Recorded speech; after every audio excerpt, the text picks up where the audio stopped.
मित्रांनो, स्वागत आहे परत एकदा तुमच्या आवडत्या चॅनल हॅलो टीचरमध्ये।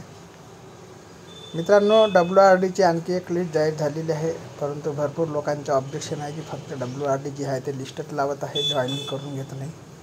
तर मित्रांनो, वेटिंग क्लिअर व्हायची आहे। वेटिंग क्लिअर झाल्यानंतर जे आहे तुम्हाला जॉईनिंग क्रमाक्रमाने येणार आहे, ठीक आहे। तर बघा, 145 नंबरचं PDF कार्ड रिलीज झालेलं आहे। मी काल टेलिग्राम चॅनलला टाकलेलं सुद्धा होतं, आपल्या ऑफिशियल टेलिग्राम चॅनलवरती आपण आहोत, ठीक आहे। त्याच्यावरती काल हे परिपत्रक टाकलेलं होतं आणि हे जे परिपत्रक तुम्हाला दिसत आहे ते 1/7/2025चं आहे, ठीक आहे। परंतु जे पब्लिश झालं कालच्या तारखेला आणि मी कालच ते टाकलेलं होतं, ठीक आहे। तर बघा मित्रांनो, महाराष्ट्र शासनाचं जे आहे जलसंपदा विभागात ज्याला आपण बनतो, त्या जलसंपदा विभागाची जी भरती आहे ते फार स्लोली होत आहे। म्हणजे ज्या जॉईनिंग राहायच्या त्या झालेल्या आहेत, बाकी काही पदाच्या जॉईनिंग बाकी आहे, वेटिंगच्या जॉईनिंग बाकी आहे, त्यासुद्धा क्रमाक्रमाने म्हणजे जसं जसं वेटिंग खाली होईल तसं तसं ते क्लिअर होईल, ठीक आहे। भरपूर लोकांना मेलसुद्धा यांनी सुरू झालेली असेलच। तर बघा, विषय काय आहे तर गट ब राजपत्रिक व गट क संवर्गातील नामनिर्देशिताच्या कोट्यातील पदे सरळसेवे भरण्याबाबत प्रत्यक्ष यादी तयार करण्यासाठी कागदपत्र पडताळीस उपस्थित राहण्याबाबत आहे। म्हणजे DV करता हा परिपत्रक काढण्यात आलेला आहे आणि वर्ग जो राहणार आहे तो दप्तर कारकून, मोजणीदार आणि कालवा निरीक्षक या 3 पदाकरता बोलावण्यात येत आहे।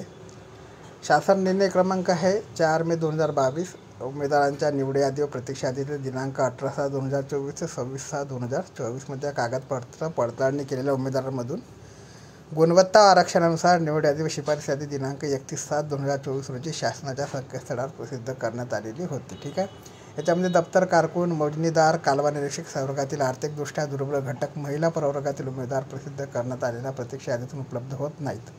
म्हणजे EWSमधले जे उमेदवार ते उपलब्ध होत नाहीत, त्यामुळे गुणवत्ता आरक्षणानुसार प्राथमिक स्तरावर पात्र किंवा अपात्रता आजमावण्यासाठी केवळ कागदपत्रे तपासणीसाठी उमेदवारांनी दिनांक 7/7/2025 रोजी सकाळी 11 वाजता अधीक्षक अभियंता व संचालक पाटबंधारे संशोधन व विकास संचालनालय, मोलेदिना रोड, कॅम्प, पुणे 08 इथे सोबतची तपासणी सूची भरून मूळ कागदपत्रांच्या साक्षात 2 प्रतिसह उपस्थित राहायचे आहे, ठीक आहे। म्हणजे तुम्हाला जे खाली त्यांनी लिस्ट दिली आहे ते डॉक्युमेंट घेऊन त्याच्या झेरॉक्स कॉपी करून सेल्फ अटेस्टेड करून उपस्थित राहायचं आहे दिलेल्या पत्त्यावर। उमेदवारांनी कागदपत्रे पडताळणी झाली म्हणजे अंतिम निवड सूचीमध्ये प्रत्यक्ष यादीमध्ये समाविष्ट झाला असेल याचा उल्लेख होत नाही किंवा अर्थ होत नाही, ठीक आहे। नंतर मित्रांनो, सदर कागदपत्रे पडताळीत गैरहजर असलेल्या अथवा कागदपत्रांची पूर्तता न केलेल्या उमेदवारास कोणत्याही परिस्थितीत व कोणत्याही कारणास्तव मुदतवाढ देण्यात येणार नाही। DV करता जर उपस्थित राहिले नाही तर तुम्हाला मुदतवाढ देण्यात येणार नाही असं त्यांनी जाहीर केलेलं आहे। त्याच्याकरता ठोस कारण पाहिजे आहे, ठीक आहे। तर भविष्यात याबाबत उमेदवारांनी कोणताही प्रकारचा दावा जे आहे WRD विभागात करता येणार नाही। अत्यंत अपरिहार्य कारणास्तव एखाद्या उमेदवार उपस्थित राहता आले नाही, तसेच उमेदवारांनी ईमेलद्वारे दिनांक 4/7/2025 पर्यंत पूर्वसूचना दिल्यास त्याबाबतची सत्यता पडताळणी पाहिली जाईल व त्यासोबत उमेदवारांच्या बाबत निर्णय घेतला जाईल। तर आजच्या तारखेपर्यंत तुम्हाला मेल करायचा, तुम्ही जर एकदम मोठ्या अडचणीत फसले असाल तर DVचे जे मुदतवाढ आहे ते मुदतवाढ तुम्हाला मिळू शकते, परंतु ते पूर्णतः डिपार्टमेंटवर अवलंबून असेल, ठीक आहे। तसेच सदर भरतीबाबत उमेदवारांशी कोणत्याही स्वतंत्र पत्रव्यवहार करणे येणार नसून पुढील आवश्यक सूचना वैयक्तिक ईमेलद्वारे कळवण्यात येईल याची उमेदवारांनी नोंद घ्यावी। बघा, ती वैयक्तिक ईमेल म्हणजे ईमेल जो आहे तो पब्लिश केला जाणार आहे, तुमचा जो वैयक्तिक ईमेल ID असेल त्याच्यावरती तुम्हाला पुढच्या सूचना देण्यात येणार आहे, ठीक आहे। जे काही हे उमेदवारांची यादी असेल त्या उमेदवारांना, ठीक आहे। उमेदवारांचे सोबत जोडण्यात आलेल्या उमेदवारांची यादी, तपासणी सूची आणि लहान कुटुंबाचे प्रमाणपत्र तुम्हाला सोबत न्यायचं आहे, ठीक आहे। आता बघा मित्रांनो, डॉक्युमेंट्स काय काय घेऊन जायचे आहे तर दप्तर कारकून, मेजर आणि कॅनल इन्स्पेक्टर याच्याकरता जे लिस्ट लावण्यात आलेली आहे ते टोटल 10 उमेदवारांची लिस्ट अद्याप लावण्यात आलेली आहे। आता 10 उमेदवारांमध्ये बघा, सिरियल नंबर दिलेला आहे फॉर DV आणि merit number, application sequence number, roll number, कॅन्डिडेटचं पूर्ण नाव, जेंडर आणि मार्क दिलेला आहे, ठीक आहे। याच्यामध्ये जर आपण विचार केला मित्रांनो तर पहिल्या नंबरला जे कॅन्डिडेट आहे 1352 नंबरचे मेरिट आहे आणि फिमेल कॅन्डिडेट आहे। EWSचे जे विद्यार्थी आहे, ज्या कॅन्डिडेट आहे फिमेल कॅन्डिडेट त्या मिळत नाही, त्याच्यामुळे जे आहे ते बाकीच्या कॅटेगरीतून इथे उमेदवार उचलण्यात आलेले आहे आणि त्यांचा DV करून घेण्यात येणार आहे, ठीक आहे। आता याच्यानंतर तुम्हाला पर्सनल ईमेल येणार आहे सगळ्या DV वगैरे झाल्यानंतर, त्याच्यासाठी तुम्हाला तुमचा जो ईमेल ID आहे वेळोवेळी वारंवार चेक करत राहायचं आहे, ठीक आहे। याच्यात टोटल 10 फिमेल कॅन्डिडेटचे नाव तुम्हाला बघायला मिळेल। पहिला कॅन्डिडेट 1352 आणि 10व्या नंबरच्या कॅन्डिडेट ज्या 1432 क्रमांकाच्या आहेत, ठीक आहे। तर याच्यानंतर मित्रांनो तपासणी सूची, तुम्हाला तपासणी सूचीमध्ये काय काय न्यायचं आहे ते दिलेलं आहे. उमेदवारांनी स्वतःच्या हस्ताक्षरात सदर प्रमाणपत्राबाबतची तपासणी सूचना भरायची आहे. प्रत्येक बाबीची माहिती अचूकपणे नमूद करावी लागणार आहे. ठीक आहे. लागू असलेल्या रकान्यात होय किंवा नाही किंवा लागू नाही असे स्पष्टपणे शब्दात लिहायचे आहे. तपासणी उमेदवारांनी लागू कागदपत्राचे मूळ प्रत म्हणजे ते तुमचे ओरिजिनल डॉक्युमेंट्स आहेत त्याचे ओरिजिनल डॉक्युमेंट्स आणि दोन पण जे आहे ते झेरॉक्स कॉपीचे काढून न्यायचे आहे. साक्षांकित सत्यप्रती म्हणजे सेल्फ अटेस्टेड न्यायचे आहे. पदाचे नाव आहे कारभार निरीक्षक, मोजणीदार आणि दप्तर कारकून. ॲप्लिकेशन नंबर तुमचा लिहून घ्यायचा आहे. तुम्हाला उमेदवारांचे नाव पूर्ण लिहून घ्यायचे आहे. जसे 10वीच्या प्रमाणपत्रात असेल.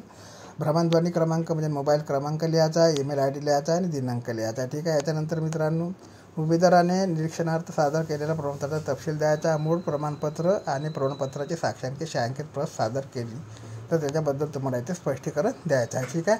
ओळखपत्र खालीलपैकी कोणतेही एक लागणार आहे. मूळ पॅन कार्ड असेल, मूळ पासपोर्ट असेल, मूळ वाहन अनुज्ञापत्री किंवा ज्याला आपण परवाना म्हणतो किंवा लायसन म्हणतो तो सुद्धा चालेल.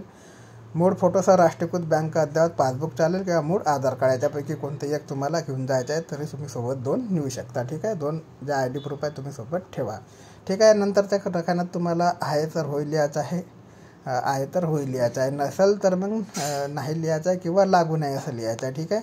याच्यानंतर जाहिरातीच्या दिनांकास वय, वर्ष, महिने, दिवस नमूद करावे लागणार आहे. त्याकरता जे राहणार आहे तो डॉक्युमेंट्स म्हणजे शालांत परीक्षेत 10वी प्रमाणपत्र, आदिवास प्रमाणपत्र, शाळा सोडल्याचा दाखला ज्याला आपण TC म्हणतो किंवा जन्म दाखला ज्याला आपण बर्थ सर्टिफिकेट म्हणतो, याच्यापैकी एक लागणार आहे. ठीक आहे. याच्यानंतर मित्रांनो, जात प्रमाणपत्र अन्य तपशील. जातीचा फायदा घ्यायचा असेल तर तुम्हाला जात प्रमाणपत्राचा जिथे दावा केलेला असेल तुम्हाला लिहायचा आहे. लागू नसेल तर लागू नाही लिहायचं आहे. ठीक आहे. नंतर मित्रांनो, 80ला प्रमाणपत्र असेल तर त्याचा वैध कालावधीतलं असायला हवं आहे आणि त्याच्यासुद्धा तुम्हाला इथे जे उल्लेख केलेला आहे. जात पडताळणी प्रमाणपत्र असल्यास ते जोडायचं आहे, त्याला आपण कास्ट व्हॅलिडिटी म्हणतो. ठीक आहे. नंतर आर्थिकदृष्ट्या दुर्बल घटकातील उमेदवारांनी शासन निर्णय दिनांक 31 मे 2021 नुसारचे प्रमाणपत्र असणे आवश्यक आहे. महाराष्ट्रातील आदिवासी प्रमाणपत्र ज्याला डोमेसिल प्रमाणपत्र म्हणतो ते सर्वांनाच लागू आहे, तर हे सुद्धा तुम्हाला इथे द्यायचे आहे. खेळाडू असाल, स्पोर्ट पर्सन असाल तर त्याच्या संदर्भातलं प्रमाणपत्र तुम्हाला द्यायचं आहे. ठीक आहे. बाकीच्यांनी लागू नाही असं लिहायचं आहे.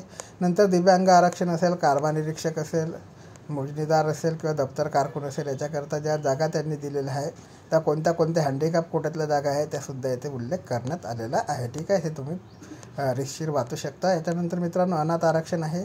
महिला व बालविकास विभागाचे शासन निर्णय दिनांक 6/4/2023 नुसार महिला व बालविकास विभागाकडून देण्यात येणारे अनाथ प्रमाणपत्र असणार आहे. त्याच्यामध्ये संस्थात्मक प्रमाणपत्र, संस्थाबाह्य प्रमाणपत्र असे 2 असतात, ते तुम्हाला घ्यायचं आहे. संस्थात्मक असेल संस्थात्मक घ्या, संस्थाबाह्य असेल तर संस्थाबाह्य घ्या.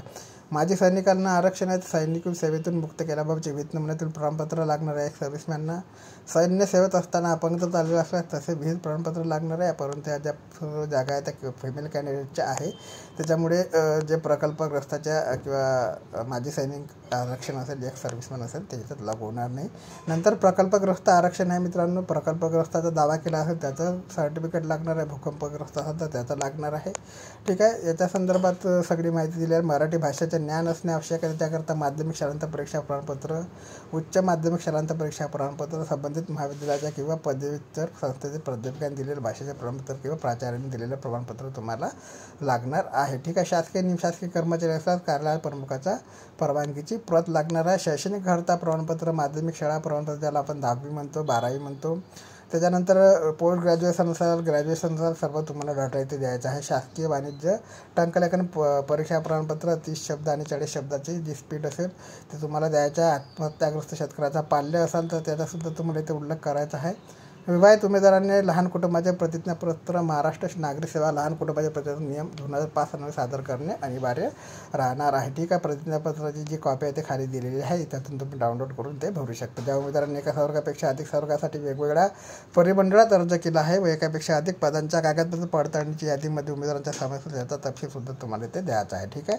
नंतर इथे बघा लहान कुटुंबाच्या प्रतिज्ञापत्रसुद्धा तुम्हाला इथे बघायला मिळू शकते. ठीक आहे. आता याच्यामध्ये बघा प्रतिज्ञापत्र मी श्रीमध्ये नाव टाकायचं आहे की जलसंपदा गट का सहसा वैद्युतीमध्ये या पदासाठी अर्ज केलेला आहे. मी या वर्गासाठी दावा केला. माझी मूळ वर्गवारी ही आहे. शासकीय सेवेत करता अनर्हता ठरण्यात येईल अशा कोणत्याही गुन्ह्याकरता मला दोषी ठेवण्यात आलेले नाही किंवा अशा प्रकारचे कोणतेही प्रकरण माझ्या विरुद्ध प्रलंबित अथवा सुरू नाही असल्यास त्याबाबतची माहिती सोबत सादर करण्यात येत आहे. तसेच मी तपासणी सूचित परिषदेत भरलेली माहिती खरी व बरोबर आहे. सदर माहिती चुकीची आढळल्यास मी कारवाईस पात्र राहणार. म्हणजे तुम्हाला एक प्रकारचं इथे स्टेटमेंट द्यायचं आहे, तुमचं नाव आणि सही करायची आहे, ठीक आहे. आणि याच्यानंतर मित्रांनो, जे लहान कुटुंबाचं प्रमाणपत्र आहे ते सुद्धा तुम्हाला खाली दिलेलं आहे. कार्यालयीन कामकाजासाठी याचे तुम्हाला कसल्याही प्रकारची छेडखानी करायची नाही आणि हे तुम्हाला इथे लहान कुटुंबाचं प्रमाणपत्र बघायला मिळेल, ठीक आहे. याची प्रिंट काढून तुम्हाला ते भरून घ्यायचं आहे. स्वतःचं नाव भरायचं आहे, यांचा मुलगा मुलगी काय असेल ते सगळं भरून घ्यायचं आहे. नंतर तुम्हाला उमेदवाराची सही करून ते सबमिट करावं लागणार आहे, ठीक आहे. तर अशा प्रकारचे अपडेट आहे मित्रांनो. आणि जी जॉईनिंग आहे ते वेटिंग क्लिअर झाल्यानंतरच येईल मित्रांनो. आता भरपूर दिवस झाले, कोणाचं म्हणणं 6 महिने झाले, 7 महिने झाले, फक्त लिस्ट लावून उपयोग नाही. तर जॉईनिंगलासुद्धा बोलावं. तर जसे जसे जागा क्लिअर होईल तसे तसे जॉईनिंगला तुम्हाला बोलावणे येईल, ठीक आहे. बाकी काही अपडेट माहिती आली तर चॅनलच्या माध्यमातून तुमच्यापर्यंत पोहोचवण्याचे कार्य नेहमीप्रमाणे केले जाईल. तोपर्यंत मित्रांनो, जय हिंद, जय महाराष्ट्र, जय शिवराय.